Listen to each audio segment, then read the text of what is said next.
High বন্ধুরা, আবার আমার ছোটো মিনি ব্লগে আমি তোমাদের ওয়েলকাম জানাই। তো আমি তোমাদের বললাম যে ঠাকুরনগর থেকে আমরা তারপরে বেরিয়ে এসেছি।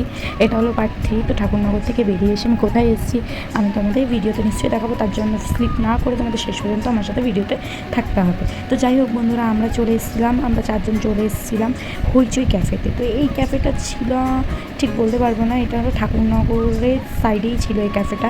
হয়তো তোমরা অনেকের ভিডিওতে দেখে থাকো হইচই বলে। তো এই ক্যাফেটাতে আমরা চলে গেছিলাম। তো এখানে ফার্স্টে আমি তিশা একটু আড্ডায় আর কি মেরে নিচ্ছিলাম। আর আমরা ফার্স্টে ভাবছিলাম নিচেই বসবো, কিন্তু তারপর তিশা বললো না আমরা একটু উপরে বসিয়ে দিই, তারপর আমরা নিচে চলে আসবো। তো আমরা 4 জন মিলে চলে গেলাম উপরে।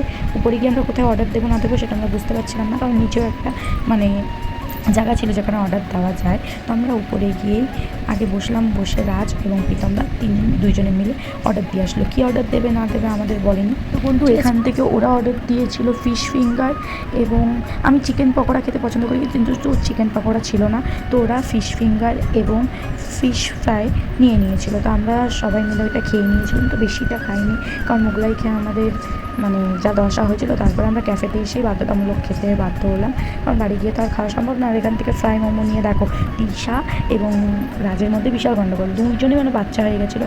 এ বলছে আমি এটা খাবো, তো ওরা দুজন দুটো দুটো করে নিয়ে নিয়েছে। আর আমি আর প্রীতমদা তো বিচারা দুজন কী করবো, আর কিছু করার নেই। আর ওরা দুজনে হাফ হাফ করে নিয়ে নিয়েছে। অনেক মজা করলাম, অনেক মস্তি করলাম বন্ধুরা, আমরা যা এনজয় করেছি বলার মতো না। তো আজকের দিনটা খুবই ভালো কেটলো। আর আমার মিনি ব্লগ কেমন লাগলো তোমরা অবশ্যই কমেন্ট করে আমাকে নিশ্চয়ই জানো।